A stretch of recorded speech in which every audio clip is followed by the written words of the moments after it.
Hello, dear students. So let's start with this important module on pneumonia. Pneumonia. So this topic is very important. Now I'm sure that in your routine clinical practice, management of pneumonia is always something that you should be very thorough with because it is such a common problem in the medicine wards, whether it be in the general wards or maybe in the ICUs or even OP management also. This is a very important topic that you should know of. So in this module, we are going to see in detail regarding pneumonia because this is going to be an exhaustive session because this topic deserves that much of an importance. I told you from the clinical point of view as well as from the exam point of view. So let's begin this module on pneumonia. First, let us try to understand what is this pneumonia. Okay, so you are hearing this term pneumonia. What does pneumonia mean? Pneumonia is nothing but an infection of the lung parenchyma. Okay, infection of lung parenchyma is what you call pneumonia. So when I say that there is an infection of lung parenchyma, I mean there can be an infection involving the alveoli, okay, as well as you may have a interstitial involvement. Interstitial involvement. So in certain pneumonias, you might have a predominance of your alveolar involvement. In certain pneumonias, you will be having a predominant interstitial involvement. Okay, so this is a lung parenchymal infection. And this infection, lung parenchymal infection, can be because of a bacteria. It can be because of, say, viruses. Okay, it can be because of a fungus. It can be because of a protozoa. So any of these, out of which the most common ones are the bacterial and the viral infections. So these are the etiological agents implicated in causation of pneumonia. Okay, all right. Now, for the purpose of classification, you subdivide pneumonia into various subtypes. Okay, so let's see what is the classification of pneumonia. Okay, what is the classification? This again is important. Now you're classifying pneumonia into various subtypes. You have the community acquired pneumonia, community acquired pneumonia. You have the hospital acquired pneumonia, hospital acquired pneumonia, and you have a ventilator associated pneumonia, ventilator associated pneumonia. So all these terms are actually self-explanatory. You know, the pneumonia that you acquire from the community, the hospitals, and a ventilator associated pneumonia. Okay. Now there is another fourth classification, that is your healthcare associated pneumonia. Health care associated pneumonia. Now I have given a separate color for this for a reason, that in the 2019 guidelines, okay, in the 2019 guidelines of the IDSA, okay, you have the IDSA and American Thoracic Society. So you have the IDSA ATS guidelines. So IDSA is the Infectious Disease Society of America, and the American Thoracic Society. They issued a combined guideline in 2019, and in 2019, in their position paper, they said that the use of this term healthcare associated pneumonia should not be there. So this term was actually taken off. So as of now, we have these three entities. Okay. So our discussion will be mainly centered around the community acquired pneumonia, but we'll be discussing the management part of the ventilator associated and hospital acquired pneumonia as well. Okay. So we will begin with the community acquired pneumonia. Okay, community acquired pneumonia, or you can even say it as a CAP or the community acquired pneumonia. Now when you talk of community acquired pneumonia, if you look at Harrison, there is a subdivision of this community acquired pneumonia based on the setting in which you develop this. Okay, so let's see that table. See, the microbial causes of a community acquired pneumonia by the site of care. That is, you may develop a community acquired pneumonia which can be managed in a outpatient basis. You can have a community acquired pneumonia which might require hospitalization. And in the hospitalization, it might be a non-ICU in the general wards, or this community acquired pneumonia might require an ICU admission. So it is quite obvious that when you have such a classification, the basis must be based on the virulence of the organism, which means the more virulent an organism is, he is likely to take the patient to the ICU, correct? So let's have that subdivision first. What are the organisms causing? Now, when you take into account the outpatient department, so suppose you have a pneumonia that can be managed in the outpatient department, the most likely cause would be a Streptococcus pneumoniae or pneumococcus. Now, at this juncture, let me tell you that not just the OP patients, whether it be IP, and if it is IP, whether it be non-ICU or ICU, always the commonest organism associated with a pneumonia is Streptococcus pneumoniae.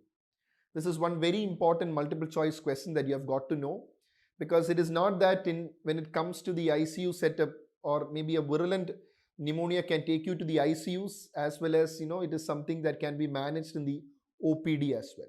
Okay, so do not think that pneumococcal infection is restricted to a less severe form of pneumonia. It can be a spectrum, especially the virulent forms can cause severe manifestations.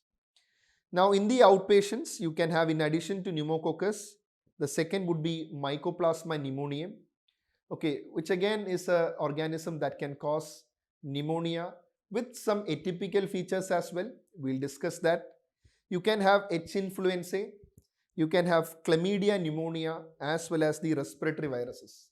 So these are the organisms that can cause a community acquired pneumonia, mostly which can be managed in an OP basis. Coming to the pneumonia, the community acquired pneumonias which might require a hospital admission. See, it might be non-ICU. Okay, non-ICU, again, the list of organisms you see, after Streptococcus, it is the Mycoplasma, Chlamydia, H. influenza, Legionella, and respiratory viruses. So you see another organism is actually peeping in, that is your Legionella has come here. So which means, Legionella is more likely to get you into the hospital. Okay. Now in ICU patients, again, they are our real villains, the etiological agents. You have your Streptococcus pneumonia, but now comes who? Your Staph aureus. Again, your Legionella. Gram-negative bacillus comes in. The virulent H. influenzae as well as respiratory viruses. And to say not the least, you now have your COVID-19. Okay, your COVID-19, which again can present with a spectrum of manifestations. Some of them, we can go for a home care as well, but it can produce severe manifestations which might make the patient get into the ICU as well. Okay, so this is the list of organisms, a very heterogeneous list. So which is why we like to group it. Okay, so how do we group this heterogeneous list of organisms? See, the organisms that cause a community acquired pneumonia, you can group them into two. One is the list of organisms that cause a typical pneumonia, and the other ones which cause a atypical pneumonia. Okay, typical, atypical.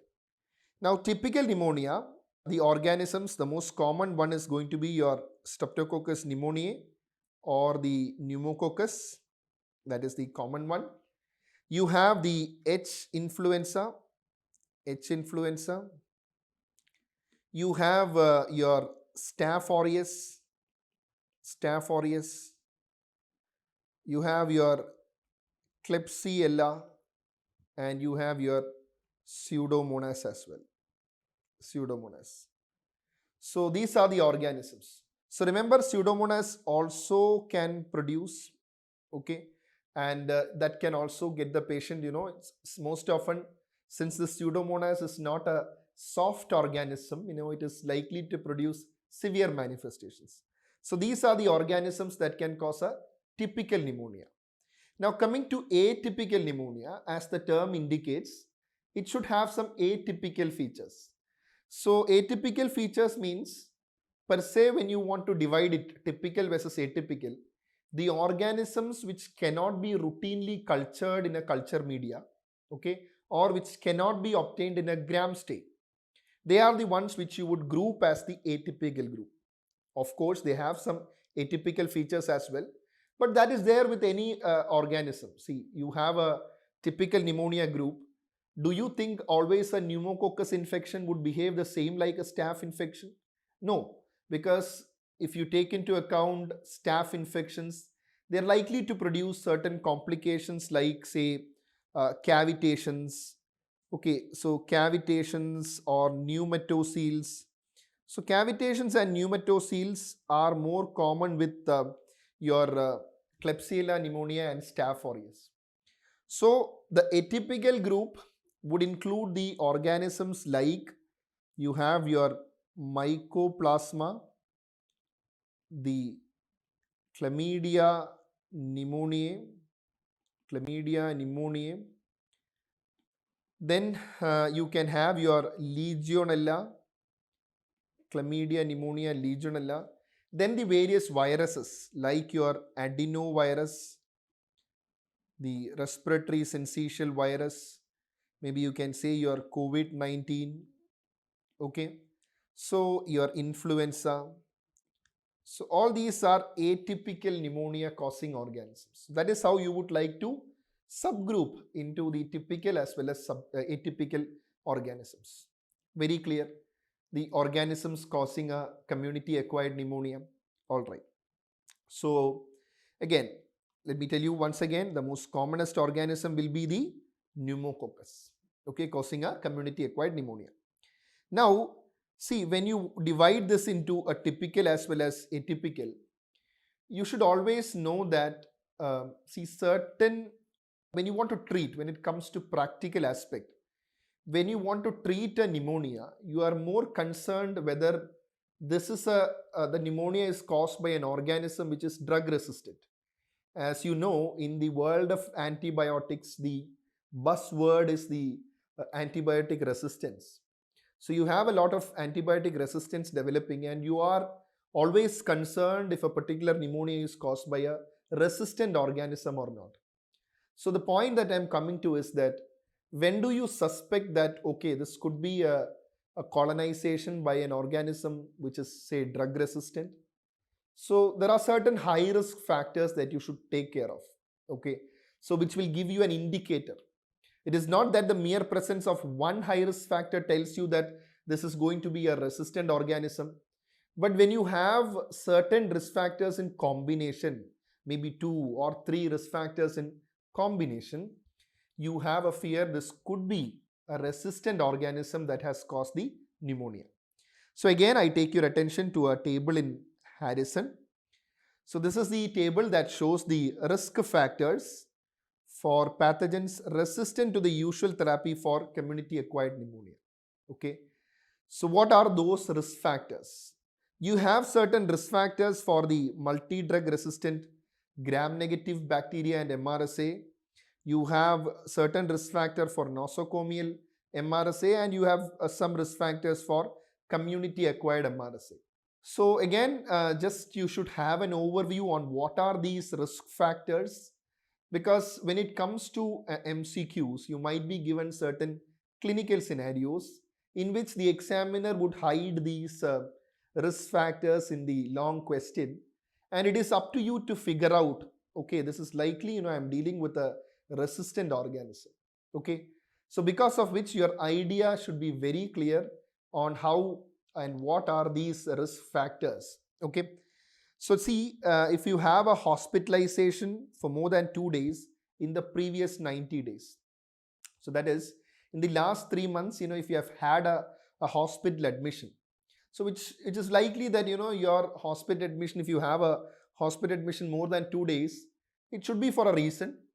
So it may be an infection that has made your immunity status go a bit low, or maybe you were admitted because you were a chronic kidney disease patient and you wanted dialysis, So there was some reason for a hospitalization for more than 2 days, and which would have had an impact on your immunity, not the hospital stay. I mean the infection per se, which has made you admitted in the hospital, and use of antibiotics in the previous 90 days, and immunosuppression, non-ambulatory status. Suppose you had a procedure for a hip replacement and then you were non-ambulant and you were at home, and then tube feedings, gastric acid suppression, severe chronic obstructive pulmonary disease or bronchiectasis, which has damaged the lungs.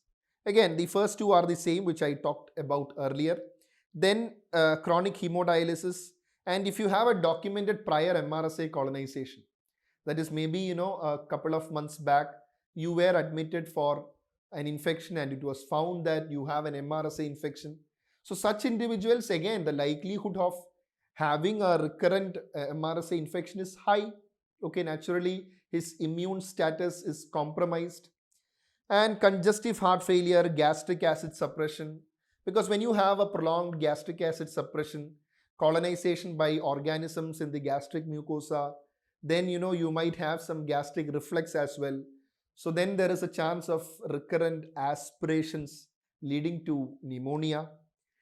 Then coming to the community acquired MRSA, cavitary infiltrate or necrosis, because suppose you have had a hospital admission where you have had a pneumonia which has cavitated, or you had a necrotizing pneumonia, which means your pulmonary reserve is affected, you have already had some damage, which means a secondary superimposed infection is likely. And gross hemoptysis, neutropenia, rash, concurrent influenza, which means whenever there is a concurrent influenza, it's again likely to bring down your immunity, especially the cell mediated immunity comes down. Young previous healthy status, it just means one thing. See, if a person is a young otherwise healthy patient who has got a pneumonia, do you think this is going to be a less virulent organism that has caused pneumonia in this patient? No. Obviously, the virulence status must be high. So in such a scenario, you should suspect that whether this is a MRSA. And also summer month onset. This again is just to tell you that if you have certain risk factors in combination, you are likely to suspect some resistant organism causing pneumonia in this patient. All right. So that is also clear. So in addition to the group of organisms that you learned, plus the risk factors, I am sure you would have also heard about anaerobes causing pneumonia. Okay. So till now, we were focusing on the aerobes causing pneumonia, but I am sure that you know that anaerobes also can cause pneumonia. See, anaerobes causing pneumonia, you normally would have anaerobe colonization in your oropharynx. So usually, your tracheobronchial tree is, it's not a highway. It has lots of branches. So even if you have some normal colonization, it does not reach the alveoli, because throughout you are having various host defenses, okay, which are protecting you. Okay, you have host defenses which are protecting you.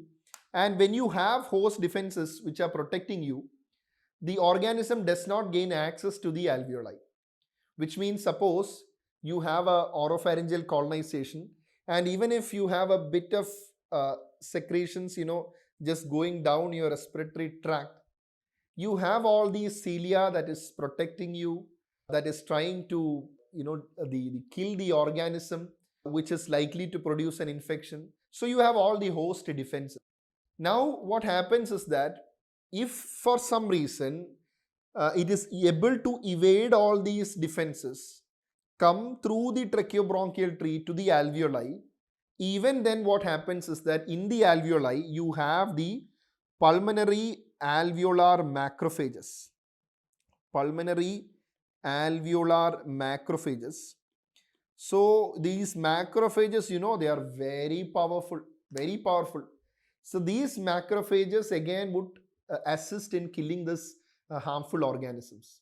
The point I want to tell you is, in normal scenario, though you have anaerobe colonization, the host defenses the branched tracheobronchial tree, and the macrophages in the alveoli, they will protect against infection.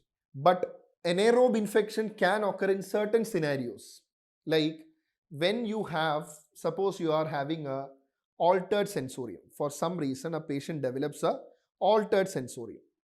So altered sensorium means, normally I said you have all these protective defenses, you have your normal gag reflex, you have your cough reflex. So all these reflexes are there. So normally you have all these protective reflexes. But what happens is that when these protective reflexes are compromised, as in case of an altered sensorium, then what happens is that it is almost a free passage for the organisms to the alveoli. And especially if it is someone who has a bit of immunosuppression also, the chance of an anaerobic infection is high. So in what sort of patients do you expect anaerobic infection? One is altered sensorium. Maybe you have an alcoholic who is in an inebriated state, develops an aspiration, the host defenses are totally compromised, okay, is in a state of inebriation, and then what happens is that these organisms reach the alveoli. Sometimes you might have a heavy microbial load. So when you have a heavy microbial load reaching your alveoli, sometimes your pulmonary alveolar macrophages may not be able to contain the infection. So in such a scenario, when the pulmonary alveolar macrophages are not able to control the infection, then what happens is that you are likely to get the anaerobic colonization. Okay, that is how you will get a anaerobe infection of your lungs. Okay, so I hope that part is also clear. All right, now the next possible question that you might get in your exam is again with respect to a table in Harrison. See, we have discussed a lot of organisms, correct? So each organism would have certain peculiarities. Or in the exam, from an MCQ point of view, let me put it in this way, that if you are given certain hints in the question, you can say that probably this is due to an infection with this particular organism. Okay, so let us go through that list, the important ones, okay, so that solving MCQs will be easy. Now, first one is alcoholism. Now, let me remind you one thing. I told you in alcoholism there is a chance of anaerobic colonization and infection. But even in anaerobes, even in alcoholics, the most common organism that would cause a pneumonia would be your Streptococcus pneumoniae. Okay. Okay, it is only when an alcoholic goes to the state that he is lying down somewhere and is aspirated. That is the scenario in which he is likely to get a anaerobic infection. Okay, it is not that in alcoholics it should be a anaerobic infection. Alcoholics also, most common is a pneumococcal infection. You can have anaerobe infection, Klebsiella. Klebsiella is also very important. It is having a predilection for involvement of or involving alcoholic patients. Acinetobacter and tuberculosis also. Okay, alcoholics, there is a high chance of producing a tubercular pneumonia. So that also I just want to tell you. Tuberculosis is being discussed separately, but you know that that can also produce an infection of the lung parenchyma. You can have a tuberculous pneumonia as well. Okay. Now a COPD. Again, this is a very important question. They might ask you which is the most common organism that is likely to produce a pneumonia in a chronic obstructive pulmonary disease patient. So specifically they are asking that question. Your answer is going to be a H. influenzae. Haemophilus influenzae is having a high predilection for involving or causing pneumonia in case of COPD patients. But is it just regarding H. influenza? No. You can also have Pseudomonas, Legionella, Pneumococcus, Moraxella, Chlamydia. All these organisms can cause, but remember, most important, H. influenzae. Okay? All right. Then another very, very important question. You might be given a question like, you have a patient who is having a bronchiectasis. That is, there is a structural lung damage, or maybe there is a patient with a cystic fibrosis where there is some structural damage to the lung. In such an organism, such a case where you have already a destroyed lung, the organism that is likely to produce will be a pseudomonas. Very, very important. So structural lung disease, pneumonia, most likely it is pseudomonas. But remember, it's not just pseudomonas. You can have Burkholderia and Staph aureus. So though you must always know the most important organism, just go through the others as well, because in the exam, sometimes you might be asked a question, which of the following organisms causes pneumonia in a patient with structural lung disease? And probably you might have Pseudomonas, Burkholderia and Staph aureus in the options. So in that scenario, you will have to go for all of these. Okay. Now in patients with dementia, stroke and decreased level of consciousness. So what is impaired here? Your airway defense mechanisms are compromised, and here comes our anaerobes, the oral anaerobes. You can also have gram-negative enteric bacteria also causing pneumonia in such patients. The lung abscess, again very important. So lung abscess, again, you can have a lung abscess in somebody without any pre-existing illnesses.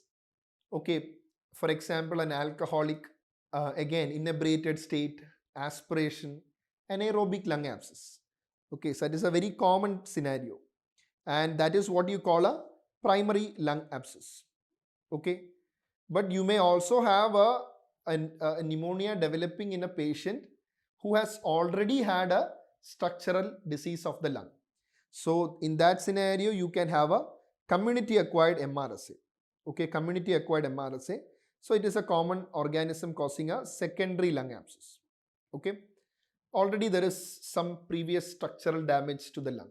Okay, now yes, you can also have abscess with fungi, tuberculosis, atypical mycobacteria, etc. Okay, so always keep in mind this atypical mycobacteria.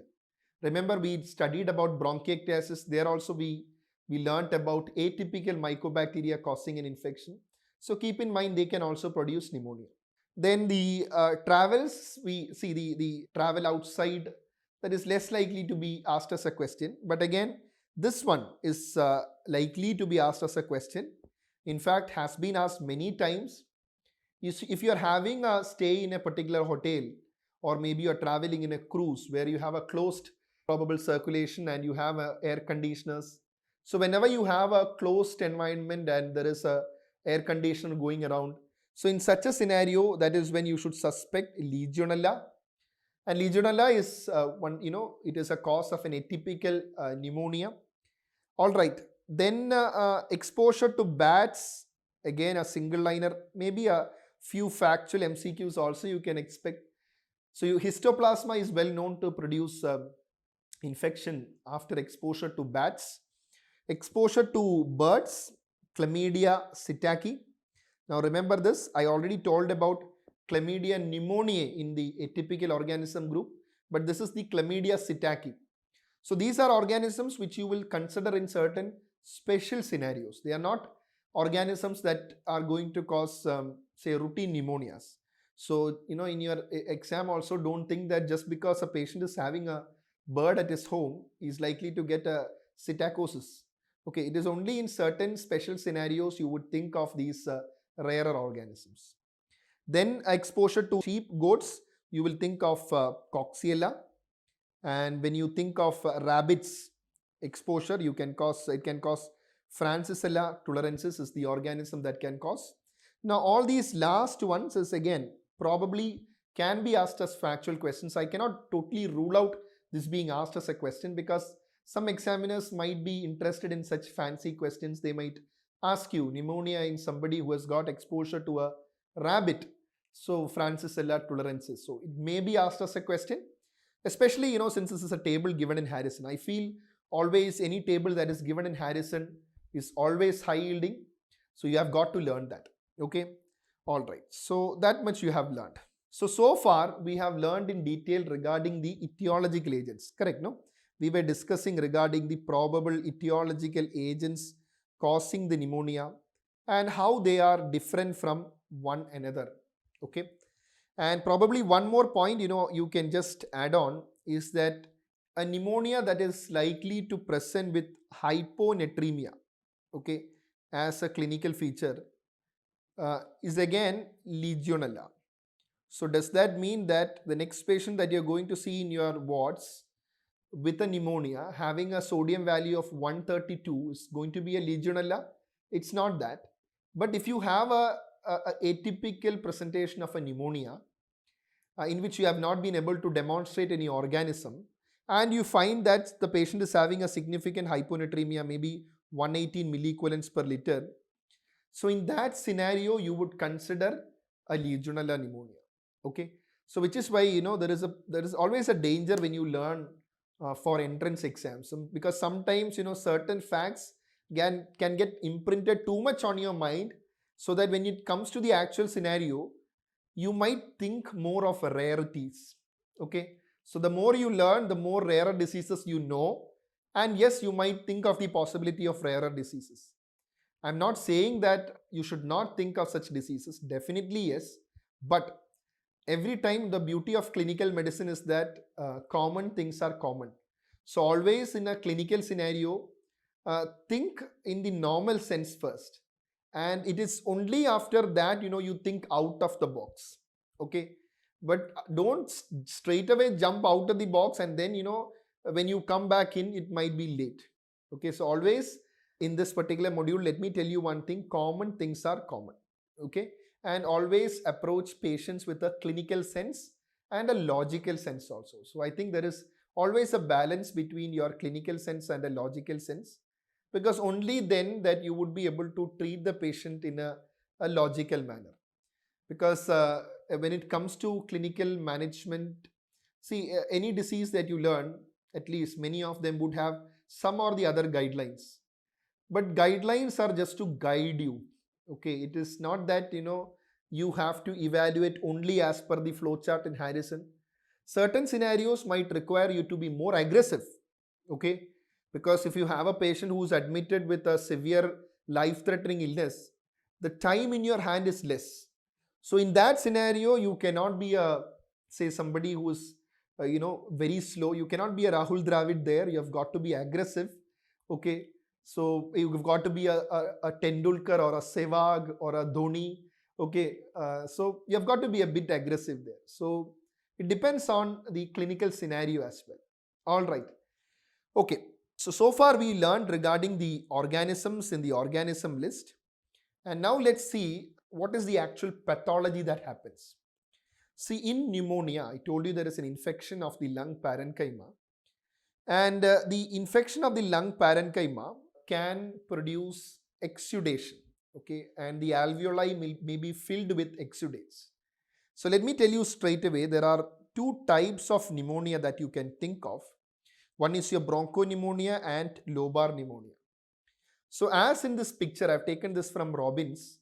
So as you can see in this picture, lobar pneumonia means it is an infection that is probably involving a lobe. Okay, you say that there is a lobar type of consolidation. This is more or less a uniform type of consolidation. So that will be the key word. It is almost a uniform type of consolidation. But sometimes an infection can result in a patchy areas of consolidation. As you can see in this picture, yes, you see patchy areas of consolidation.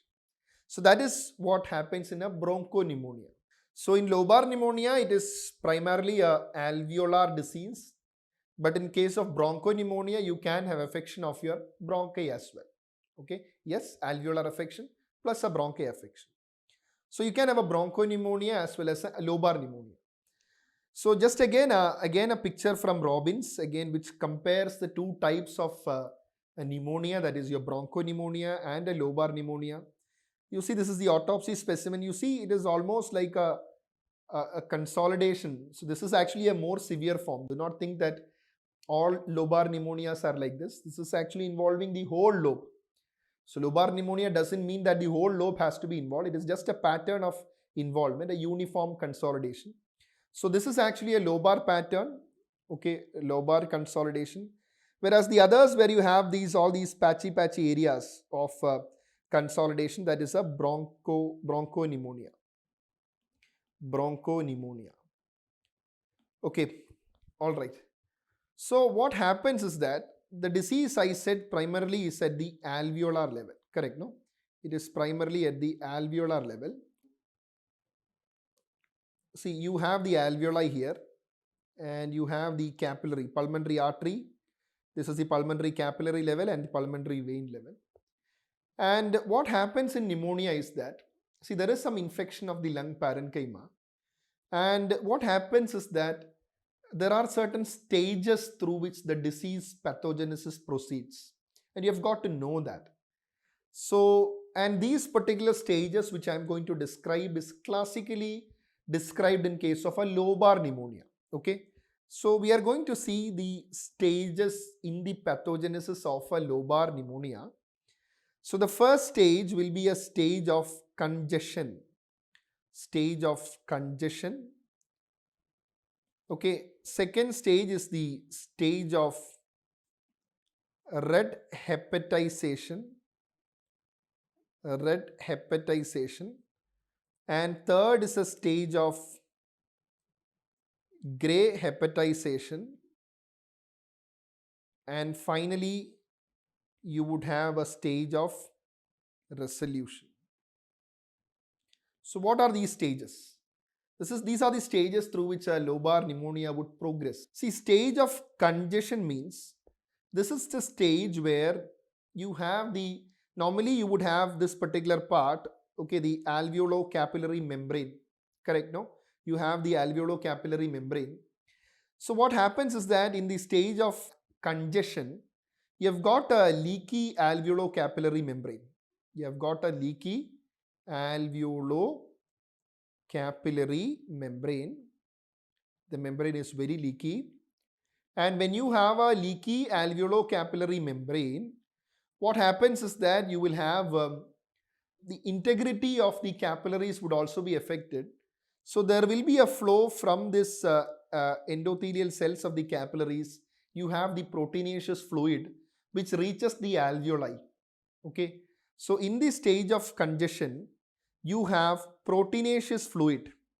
You have proteinaceous fluid reaching your alveoli. So normally in your alveoli you have the air, but here what happens is that you have fluid inside the alveoli. If you remember when we discussed regarding respiratory failure, so there I have mentioned that there occurs something known as alveolar flooding. Okay, alveolar flooding in case of a pneumonia, which means in case of a pneumonia you would have all these fluid, or maybe in subsequent stages proteinaceous fluid, or maybe some inflammatory cells inside your alveoli.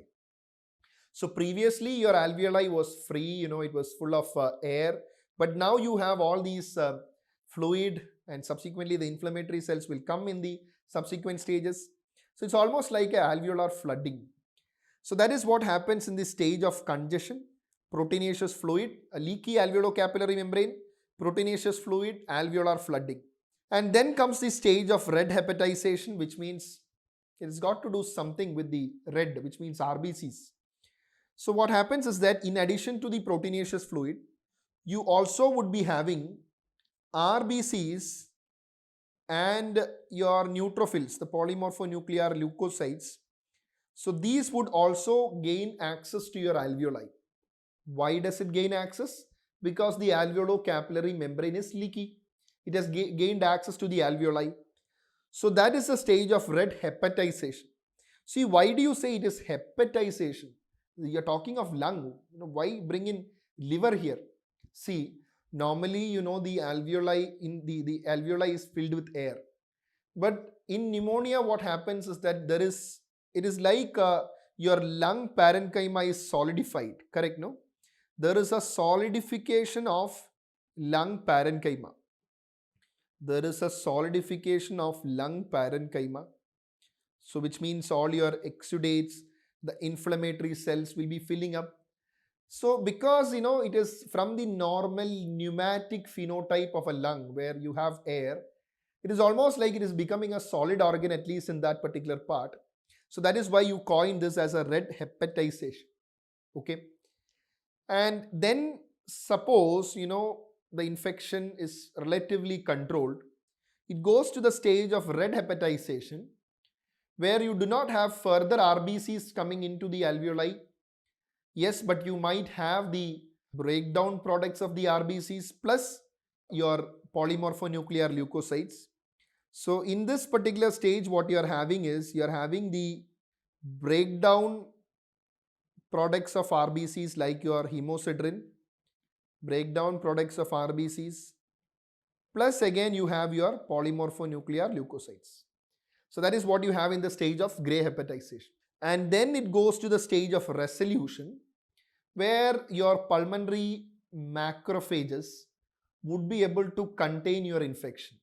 See, your main man in the alveoli, okay, whom you should pay good respect to is your pulmonary macrophage, because that is what is the main line of defense of your alveoli. Okay, that is the main line of defense of your alveoli. So if the defense is compromised, either because you are having an immune compromised state or because you were perfectly fine, but the extent of infection is so severe that your macrophage is not able to contain the infection, or you can say the macrophages are overloaded. In that scenario also you might develop a infection.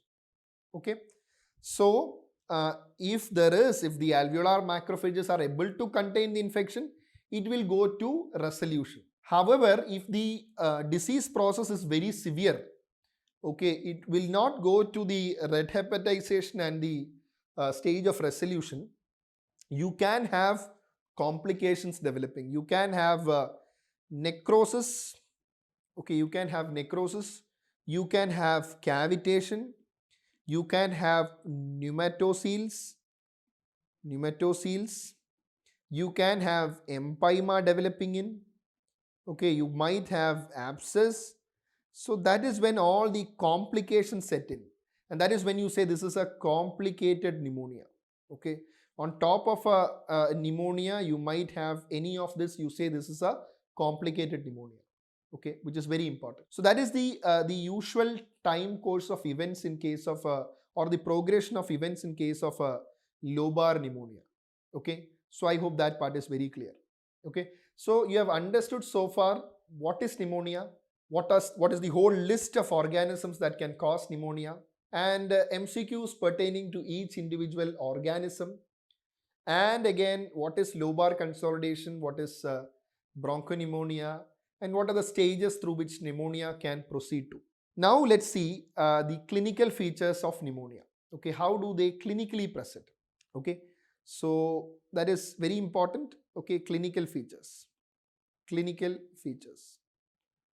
So clinical features of pneumonia. First of all, let me tell you, I already told you, in the various stages of infection, you have all these inflammatory mediators like your neutrophils, and again you have your RBCs also going inside your alveoli. But remember, along with this you can also have cytokines. Cytokines like your interleukin 1, TNF alpha, all these cytokines are also very important in the pathogenesis. So which means you can have fever as a manifestations, because these cytokines are actually pyrogenic cytokines. They can cause fever. So pyrogenic cytokines, they will cause fever. So one feature is going to be fever. Okay. Then you can have, obviously you can have cough. Yes, you can have cough. Is it going to be a dry cough or a productive cough? What do you say? See, in early pneumonia, what you get is going to be a dry cough. You say that it is a dry cough with rusty sputum. Now, why do I say that it is a dry cough with some rusty sputum? Because initially it is totally dry. Why dry? Because inside the alveoli, you have the alveolar macrophages which would eat up all these inflammatory cells. So, or whatever exudate is there. So, you have a battle that is going on in which you have the macrophages in your side. So, whatever exudates you have in this alveoli, okay, so if you have exudates in this alveoli, initially the macrophages would try to take these exudates. So at that time it would be a dry cough. But then once the stage of red hepatization happens and you have the RBCs, subsequent breakdown of RBCs to hemosiderin. So once the hemosiderin is formed, what will happen is that you will have a rusty sputum. Okay, rusty sputum. So you have a dry rusty sputum, but then what happens is that it progresses so much so that the infection exceeds the capacity of the macrophages. So that is when you get a purulent sputum. Okay, you get a purulent sputum. So initially you might have a dry cough with a rusty sputum, and then you might get a purulent sputum. So that is about cough. Yes, you will have breathlessness also. Okay, breathlessness also. So why breathlessness? Because normally you know that in your alveoli you have the gas exchange taking place. So normally the alveolo-capillary membrane should serve as a passage for these gas exchange. But what happens is that since all the alveoli is being flooded with all these inflammatory mediators and your exudates, what happens is that the effectiveness of the gas exchange is not happening. Okay, so because I told you there is alveolar flooding happening here. So because alveolar flooding is happening here, oxygen is not able to gain access to your the arterial side, which is why your PaO2 will actually fall. Okay, and we have already learned in the respiratory failure module, I have already discussed that you will get a, if the disease progresses, you might get a type 1 respiratory failure. Respiratory failure. So in which your PaO2 will decrease. But what about your PaCO2? See, the patient is hyperventilating. There will be some sort of a tachypnea also. So carbon dioxide will diffuse out from the alveolar capillaries to the airway. So there will either be a normal or decreased PaCO2. Decreased because when there is too much of a hyperventilation, there can be washout. Okay, so that will happen. So type 1 respiratory failure is the one that occurs in pneumonia. But mind you, all patients may not go for a respiratory failure. Okay, so that again is telling you the importance of an early identification and treatment. So breathlessness can be there. And so fever, cough, breathlessness, these are the important symptoms in case of a pneumonia.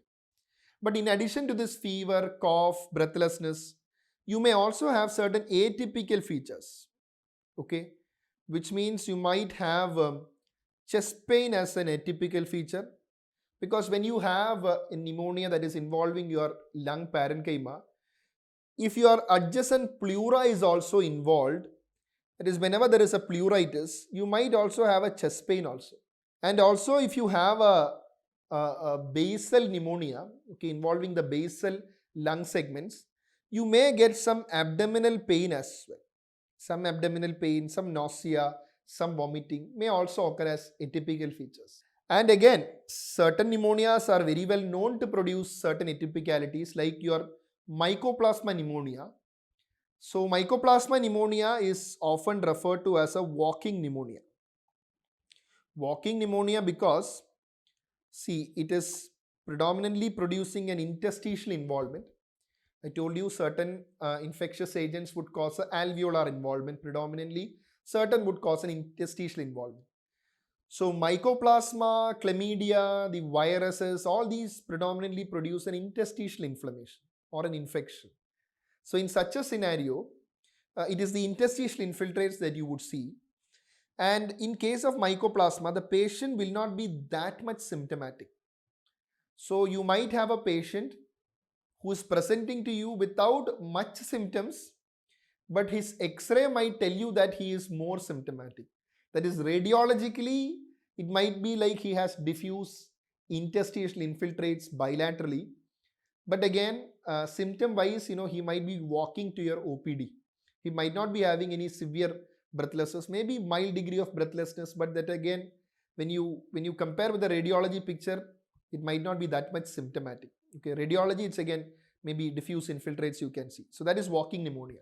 And also this mycoplasma pneumonia is associated with certain other atypicalities, like you may have an associated hemolytic anemia. Okay, this is associated with your hemolytic anemia. So Steven-Johnson syndrome. Okay, so these are again some of the atypicalities that can occur in a mycoplasma pneumonia. Okay, not just this, you can have some ear problem, sometimes some cerebellar affection. So atypical or extrapulmonary manifestations are more for your mycoplasma pneumonia. So if you have a pneumonia, question on pneumonia with lots of extrapulmonary manifestations where the HP has dropped, there is some hemolysis. So in such scenarios, you can think of mycoplasma as a possibility etiology. Okay. So you can have the classical features and the atypical features also. And about the examination findings. Okay, examination findings. So naturally you will be having any patient, he would be febrile. Okay, and he would be having tachypnea and tachycardia, correct? Tachypnea, tachycardia will be there. And coming to the examination findings, you may have an anemia in especially mycoplasma pneumonia cases where there can be hemolytic anemia. But about the other system examination, that is your respiratory system examination, you must know that this in case of a pneumonia, I'm talking in general pneumonia, so you can have certain important findings, which again the examiner can ask you in the form of the long question, putting all these findings. So the findings are, one is you will get a increase in the vocal fremitus and resonance. So there is increased vocal fremitus and vocal resonance. So that is primarily because you are having a solidification of the lung parenchyma. Okay. Always remember, a solid lung conducts sound better than a lung which is filled with air. Okay. So you will have an increased vocal fremitus, vocal resonance. Okay. Again, but the most important point that you have got to know is that you will have a type of breathing that is known as your bronchial breathing. Okay, bronchial breathing, because normally you have the vesicular breathing, but in case of consolidation, the most important finding that you should look for is a bronchial breathing. And you know that in bronchial breathing you have your expiration, which is as much as, or maybe even this is how you draw it. Okay, that is your expiration, this is expiration, this is inspiration. So your expiration will be as much or maybe longer than the inspiration sometimes, with a definite gap between your inspiration and expiration. So that is what you call your bronchial breathing. Whereas in case of your normal vesicular breathing, this is how it goes. This is the inspiration, this is the expiration. So the inspiration will be longer than the expiration and there is no gap between inspiration and expiration. So this is your vesicular breathing and this is your bronchial breathing. Vesicular breathing, bronchial breathing. And also the other findings, you also can have crepitations, correct? You can also have crepitations in case of pneumonia, again very important. And you may get other findings also. What are the other findings? You may get, just because of this solidification, you might get important findings like bronchophony, egophony, and whispering pectoriloquy. Okay. So whispering pectoriloquy means, you're auscultating and you're asking the patient to whisper. And just because this lung parenchyma is very much solidified, even that whisper you will be able to hear better. Because I told you a solid lung parenchyma will conduct better. Okay. That is your whispering pectoriloquy. And egophony means, again you are auscultating and you are asking the patient to say E. Okay, you are asking the patient to say E. So when you're asking the patient to say E, it might, when you auscultate, it might sound like a ah. Okay. Okay, so you ask the patient to say E, and when you auscultate, it might be audible like a ah, ah. Patient might actually be saying E, but you are hearing it as a ah.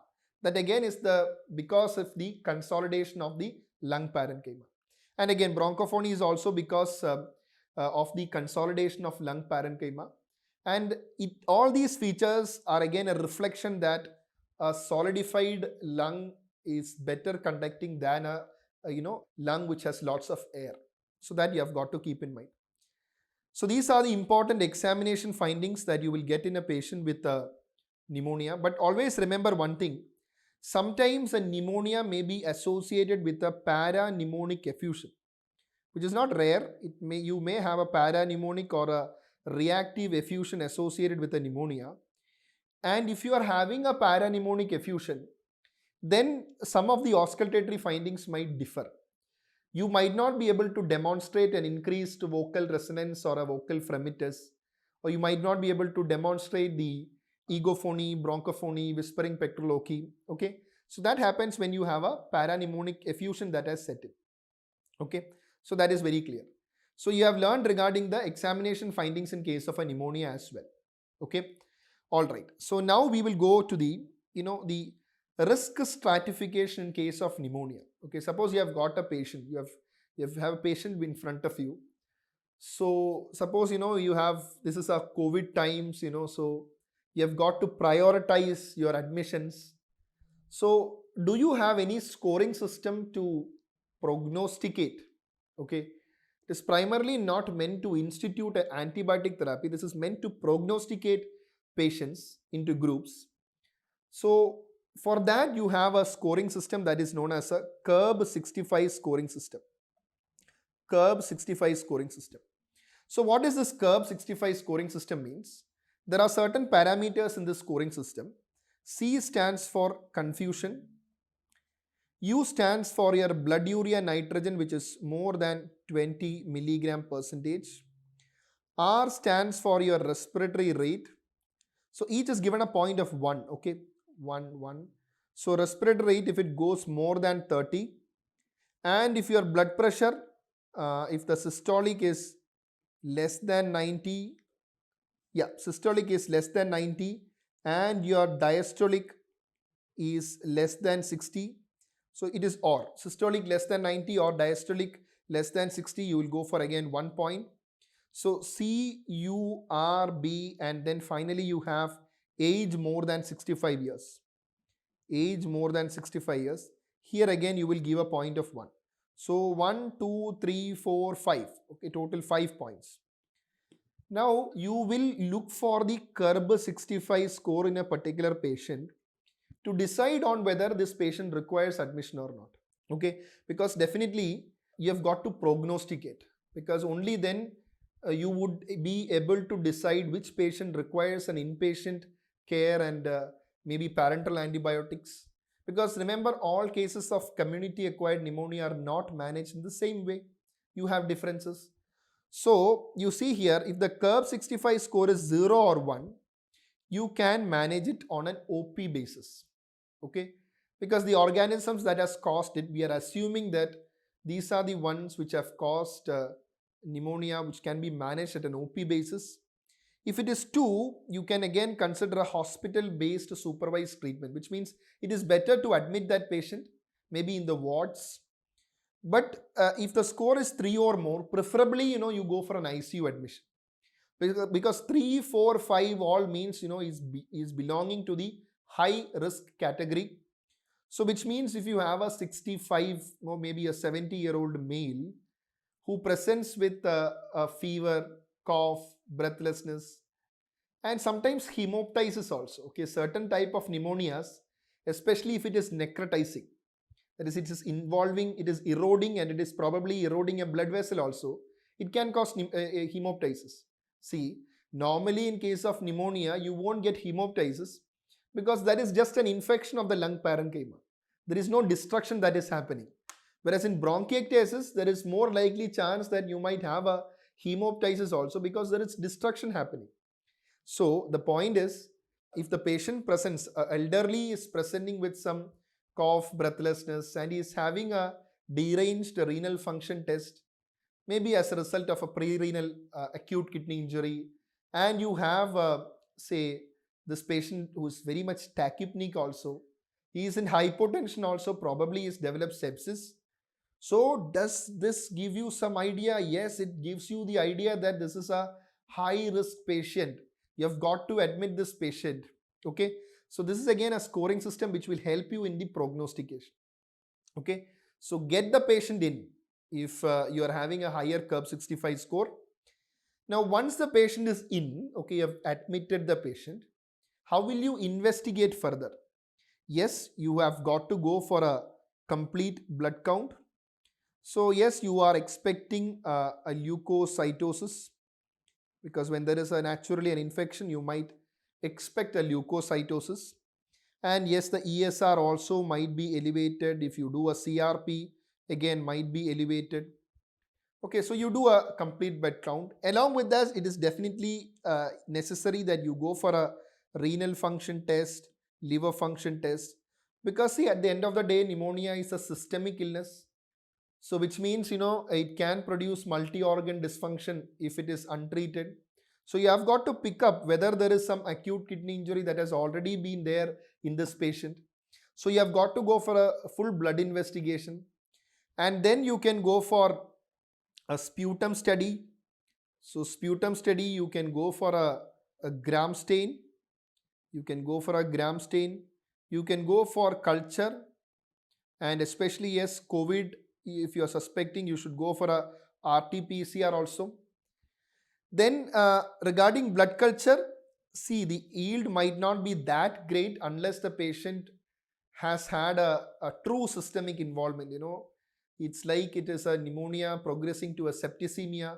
Then you are likely to isolate the organism more, but still you have got to go for a blood culture as well. And yes, chest x-ray is very important. Chest x-ray again is very important. And in certain scenarios, you might go for a CT thorax. That is only in certain scenarios. It is not mandatory that each patient with a pneumonia, you go for a CT thorax. It's often when you have a complicated pneumonia, or maybe you are having a non-resolving pneumonia.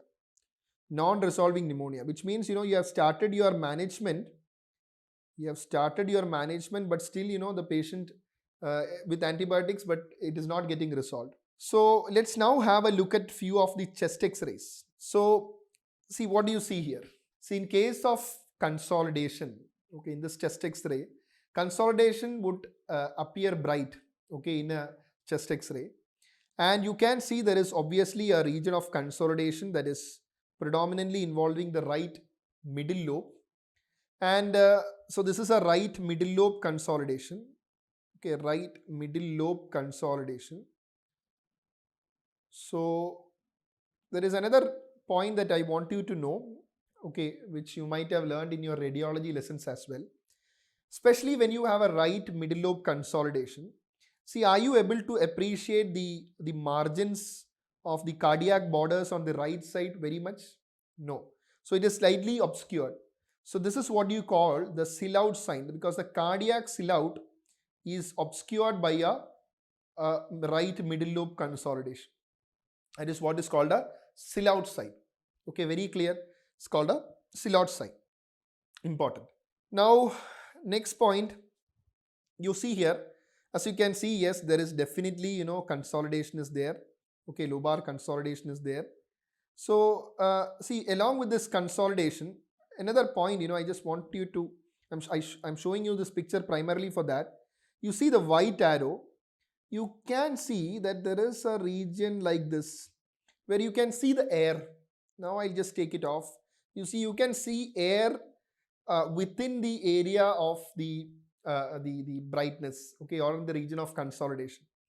So this is what you call a air bronchogram. Okay, this is what you call a air bronchogram. That is, you can see an air bronchogram in a lobar consolidation. That is, when you have a lobar consolidation, always remember your bronchi are not affected.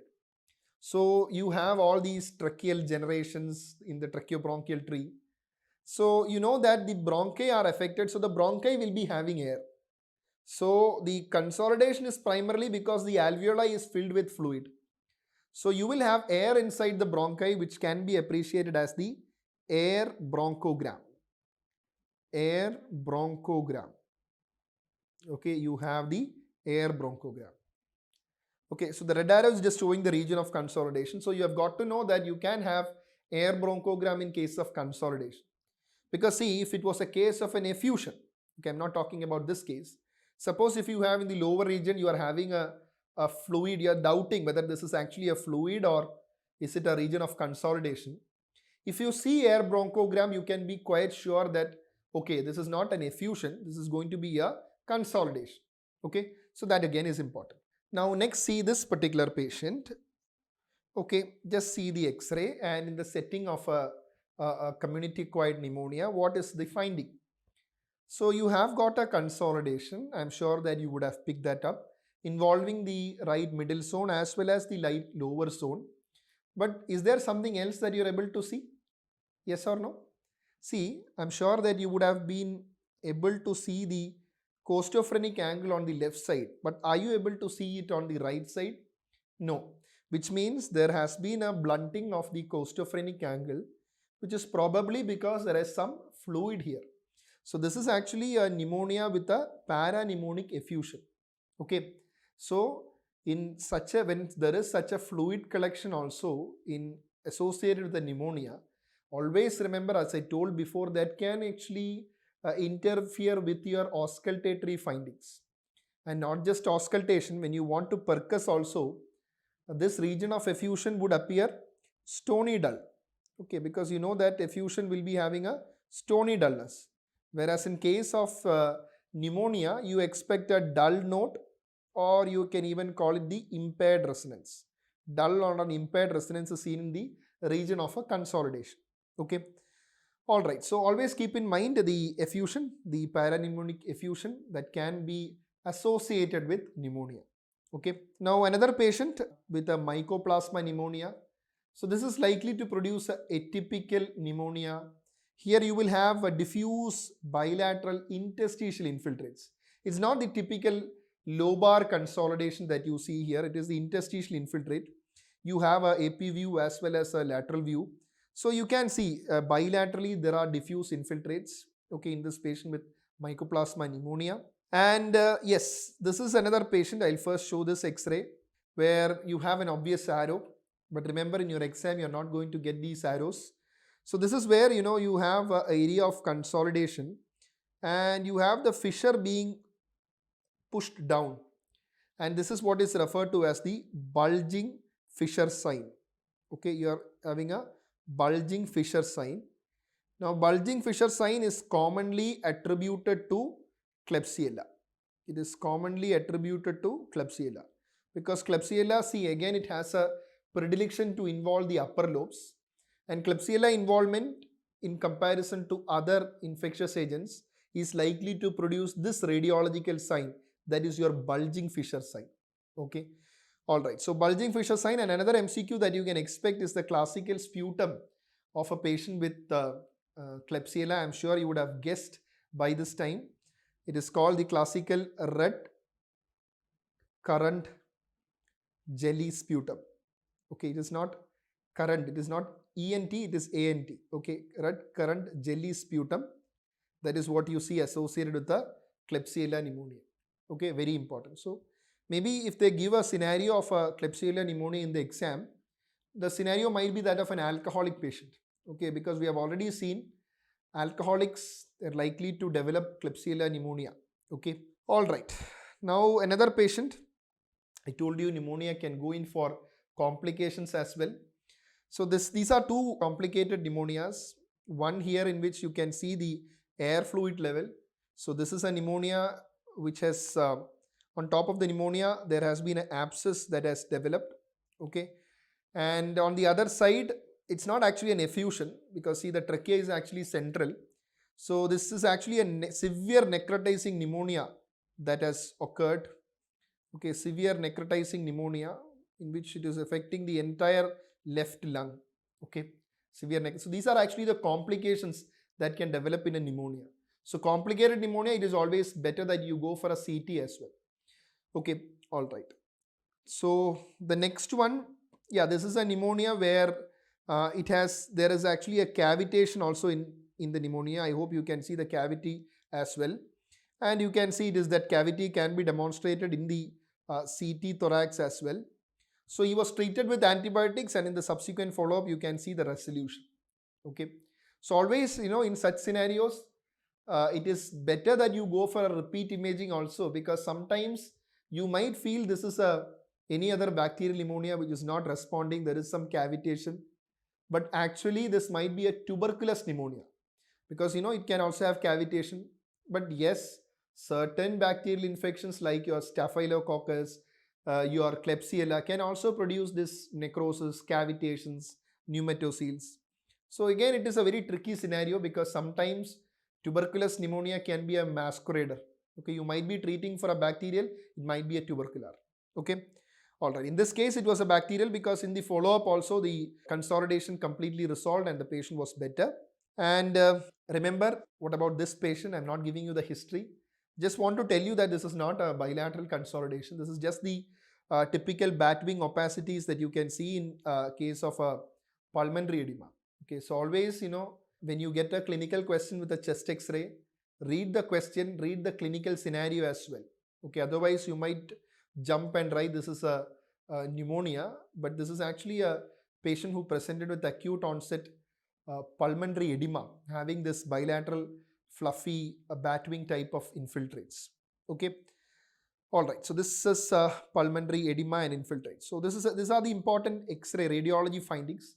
So chest X-ray, I hope you understood, forms an integral part of the diagnostic workup.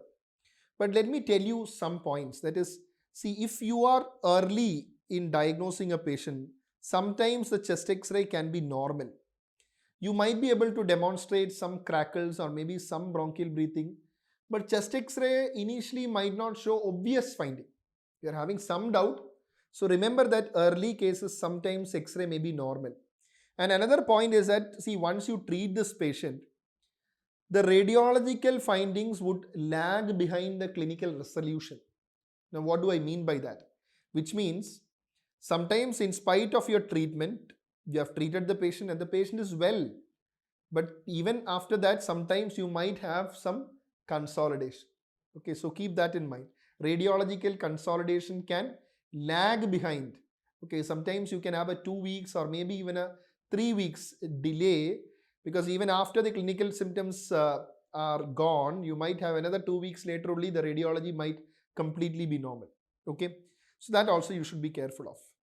Now, in addition to all these investigations, you also can have urinary antigen testing.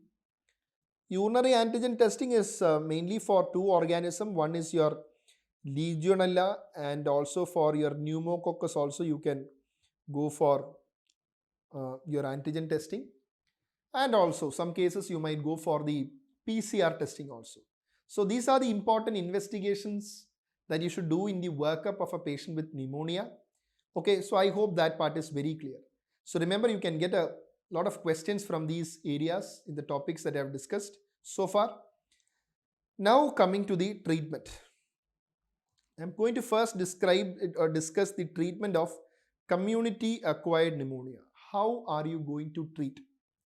Now this is again very important because I feel from a practical point of view, this part of discussion is the most important, because when the options are plenty, that is when you have all these confusions.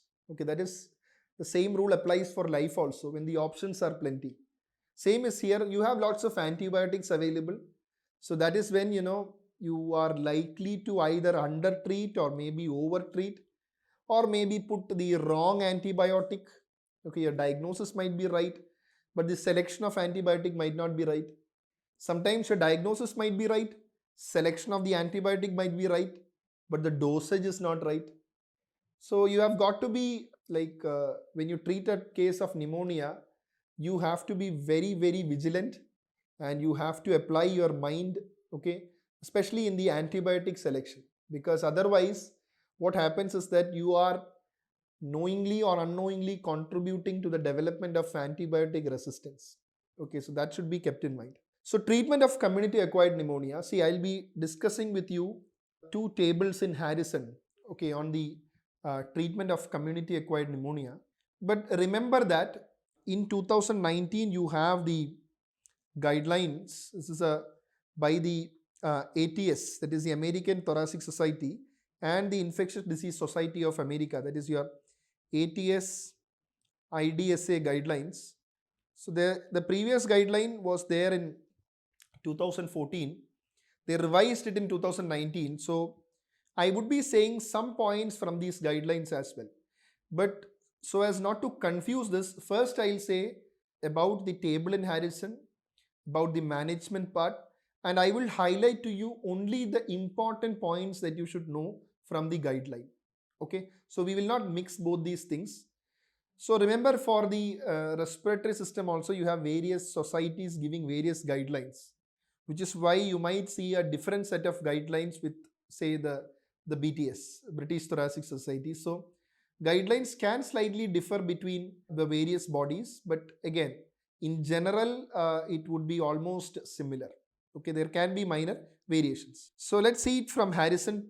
Okay, see Harrison, when it discusses the treatment of community acquired pneumonia, so it is dividing the selection of antibiotics based on whether it is a OP based management or it's the IP based non ICU patients management, or if the patient is a IP and it is a ICU patient.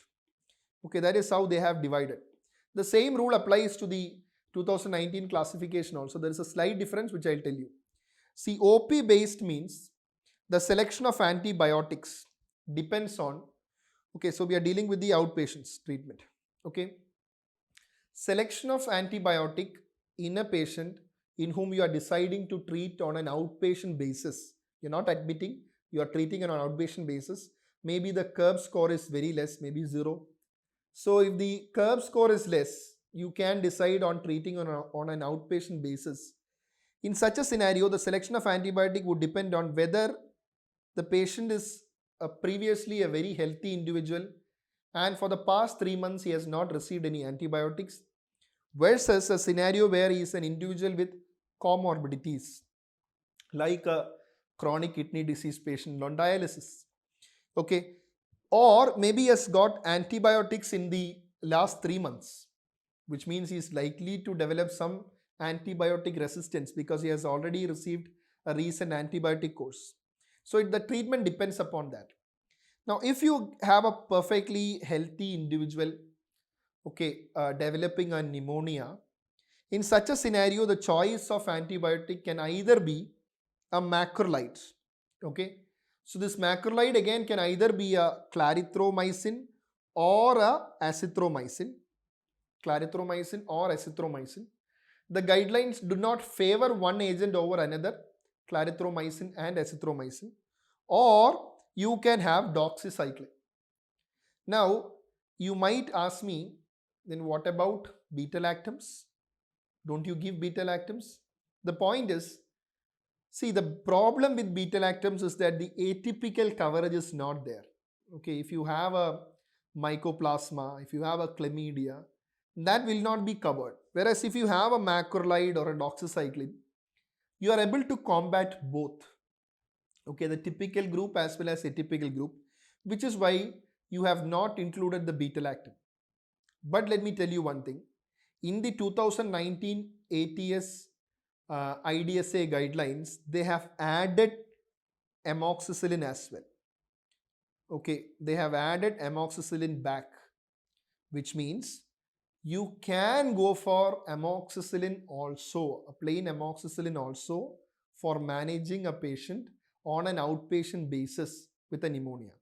Remember, the treatment that we are discussing, okay, this particular treatment of community acquired pneumonia is the empirical one that I am saying. Okay, is the empirical treatment, because we are at present at the initial presentation, you are not sure which organism has caused. You've got to wait for your sputum gram stain, maybe sputum culture. Sometimes you might not be able to demonstrate any organism. So when you empirically treat, the problem is you would ideally want to have a atypical coverage also, but the IDSA just know that. So that is one difference I would add to this table, that is you can go for amoxicillin as well. Now, if the patient has comorbidities or has received antibiotics in the past 3 months, let's see what difference does it make. Then comes that you can go for a fluoroquinolone. Okay, you can go for a respiratory fluoroquinolone, which can be your moxi, gemi or levofloxacin can be added. Or you can go for a combination of a beta-lactam plus macrolide. Okay, so you can go for a respiratory fluoroquinolone or a beta-lactam plus macrolide. So which means macrolide alone won't be enough. Here you can go for macrolide alone. But here, since he has received some antibiotics or he's having some comorbidities, I'm expecting that there might be some resistance or maybe a more virulent organism. So either I will go for a beta-lactam plus macrolide or I'll go for a respiratory fluoroquinolone. Clear? Okay. So that's about the outpatient based treatment. Very clear. Now what if the patient is in? Okay, if the patient is in. So beta-lactam, I know most of you know you can go for amoxicillin or amoxicillin clavulanic acid. So about inpatient, again they are dividing it into non-ICU and ICU. So non-ICU again you can go for a fluoroquinolone, a respiratory fluoroquinolone. Because of the curb score, you found that this patient is at a higher risk, so you have admitted the patient, but not to the ward, not to the ICU, maybe to the ward. Suppose the score was 2. Okay, so you admitted in the ward. So you can go for a respiratory fluoroquinolone or you can go for a beta-lactam plus a macrolide. The thing is that sometimes it is a hospital patient, you can go for a parenteral treatment. So that is the difference, because here, it is OP based treatment, means you are giving oral agents. So here you can go for parenteral agents. So parenteral, so you can, like if the patient is very stable, you can go for an oral also, but otherwise you can go for parenteral since the patient is IP. Now if the patient is IP and in the ICU, you can again go for a combination. Again, it is definitely going to be parenteral. You can go for a combination of beta-lactam plus either azithromycin or fluoroquinolone. That is a macrolide or fluoroquinolone. Okay. So that, the Harrison is telling.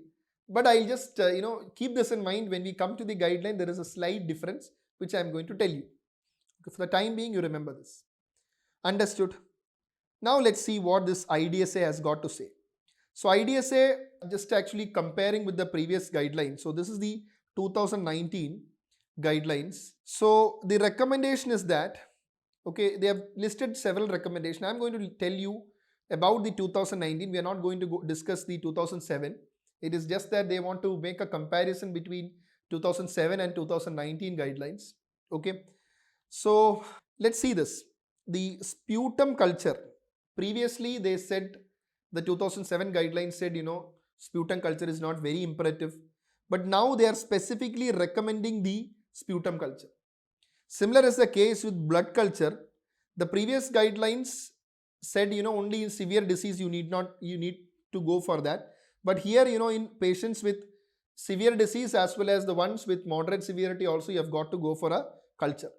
So remember, the guideline says sputum culture and blood culture in all patients with pneumonia who is being admitted. And see, next point is regarding this the empiric therapy of severe community acquired pneumonia. That is the point I want to stress. You remember, I told you for a ICU treatment you can go for beta-lactam plus either azithromycin or fluoroquinolone. They had not put one agent above other, that is whether you should go for azithromycin or fluoroquinolone. But in the 2019 guidelines, they are specifically saying both are accepted, but the evidence is more in favor of the beta-lactam macrolide combination over the beta-lactam fluoroquinolone combination. So when you now have an ICU patient, you should favor a beta-lactam plus macrolide combination over the beta-lactam fluoroquinolone combination. Okay. So why I am showing you this guidelines is because guidelines are guidelines. Because see, when you treat a patient, suppose there is a litigation against you for since the patient like in the current scenario there are lots of instances of such scenarios. So see, if you are asked regarding the justification of your treatment, you should quote guidelines. See, you can have certain logical changes, but if the general protocol, like going for a particular antibiotic, the choice of an antibiotic is very important. Okay, so the preferred agent would be a combination of beta-lactam and macrolide. And this one I have already told you, the use of the term healthcare associated pneumonia. Previously this was there, but you see it recommended the abandoning this categorization into HCAP. And many of the centers use this procalcitonin for measuring the response, whether the patient's infection is being controlled. But mind you, it is not at all recommended for the either for the selection of the antibiotics nor for the subsequent tapering or downscaling the antibiotic as well. Procalcitonin is not recommended. Okay, so these are the important points. Rest you need not know, but these are the important points with respect to the guidelines that you should know. So I hope you are very clear with the management of community acquired pneumonia. How do you stratify it? How do you select antibiotics? Importance from an MCQ point of view, in the exam they might give a clinical scenario and you might be asked what is the antibiotic that you would choose. So for that, you first see it's a community acquired pneumonia. Is the patient in the ICU? Then okay, the option has beta-lactam plus macrolide, you choose that. Very important. Okay, now this was about the empiric therapy. Now suppose if you get the culture reports and you find that the organism that has caused is Pseudomonas. So if the organism that has caused is Pseudomonas, then you should shift to either a meropenem or you should add a piperacillin tazobactam. Piperacillin tazobactam. Okay, all right. And suppose you get MRSA. Okay, you get MRSA, methicillin resistant staph aureus. In such a scenario, you should either go for your vancomycin or linezolid. Okay, so this depends on whether the culture reports are available, what is the organism. So you have got to keep in mind. So whatever we discussed was the empiric therapy, and then if the specific organism is identified, you have got to manage accordingly. Okay. So now let's discuss the treatment of ventilator associated pneumonia, VAP. So remember that both VAP as well as hospital acquired pneumonia are managed more or less in the same way. Okay, so whether it be VAP or whether it be HAP, what is that you are concerned of? You are concerned of one factor, that is drug resistance. In fact, multi-drug resistance is what you are concerned about. So the point I want to tell you is, in a hospital setting, especially the ICU setting, you are more likely to encounter organisms that are resistant to multiple antibiotics. Okay, because see, ICU is a scenario where all the antibiotics you use will be a higher end antibiotics, correct? No? So when you use such antibiotics, the chance of the microbe developing resistance to such antibiotics is more, which is why most of the cultures you send to from patients with a VAP or HAP turn out to be multi-drug resistance. Okay, so that is what you have to be careful about. So what are the organisms commonly implicated in your VAP and HAP? See, you may have like drugs, agents which are resistant to which are responsive to antibiotics as well. Okay, it is not that all cases of VAP and HAP are due to drug resistant organisms, but again a significant chunk are. So the organisms that you are a bit scared of, it can be the multi-drug resistant Pseudomonas, it can be the Acinetobacter, or it can be your MRSA. So predominantly it's the gram-negative pathogens and MRSA that you are scared of in case of a VAP. Okay, so your drug selection also should be judicious. So what decides your drug selection in such a scenario? It is based on the risk factors that a patient has. It is not that all patients with a VAP or a HAP are managed in the same way. It is like it depends on the risk factor profile of the patient as well. Because initially you have got to go for an empiric therapy, and only later you would go for once you get the culture results, you go for a definitive, maybe the organism targeted therapy. Okay, but your empirical therapy should be very sharp. It is not that you can give any drugs for your empirical therapy, because that initial therapy should be the one which should be able to contain the infection. Okay, so let's see how you are going to plan this antibiotic therapy in a VAP. I told you it depends upon the risk factors, and let's see this table from Harrison, which shows the empirical antibiotic treatment of HAP and VAP. I told you it depends upon the risk factor profile. So it depends whether the patient is whether or not the patient has a risk factor for gram-negative pathogen. So here no risk factors, or whether the patient has a risk factor for a gram-negative pathogen, or whether there are risk factors for MRSA. Okay, so that is the basis of selection. Now, if there are no risk factors for a gram-negative pathogen, in such a case, you can go for either of a piperacillin tazobactam, cefepime, or a fluoroquinolone like a levofloxacin. So you can go for either of these parenteral drugs. Okay, but when there is a chance of resistance, one drug might not be enough. So that is a scenario you will have to go for 2 drugs minimum. So you have got to choose one from each of these tables. It can either be piperacillin tazobactam, cefepime, ceftazidime, imipenem, or meropenem. Either of these antibiotics, you can choose one. Okay, because they are having more or less the similar spectrum of action. Plus, you should add either an aminoglycoside or a fluoroquinolone, or you can go for colistin, or you can go for polymyxin. Okay, so you've got to add 2 agents. Maybe you are adding a meropenem plus colistin, or a piperacillin tazobactam plus maybe a fluoroquinolone, like that. Okay, so maybe the selection of the drugs would depend on the sort of antibiotic resistance you have in your ICUs as well. Suppose your ICU harbors a lot of colistin resistant Acinetobacter, then based on the previous reports of maybe another patient in the ICU, whatever it is. So because the profile of the microbes in the ICUs will be more or less same. So in such case, do not go for colistin, go for something else. So that is important. Okay, so antibiotic selection has to be very wise there. Now, in addition to this, remember, in addition to this, if there are risk factors for MRSA, I've got to treat with either linezolid or vancomycin. Okay, that is important.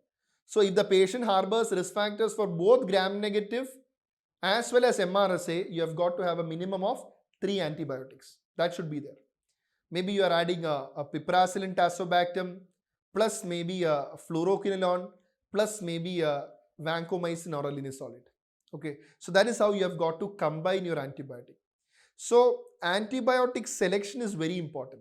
It's not that you randomly choose one antibiotic and fire it on a patient.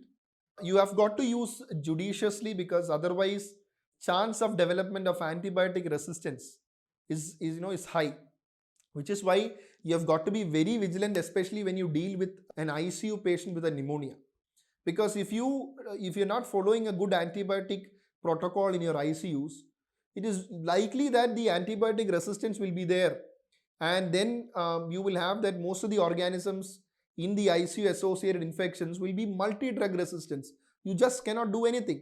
You will just have to sit and watch.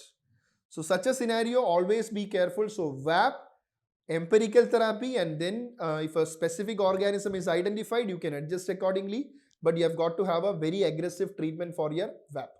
Okay.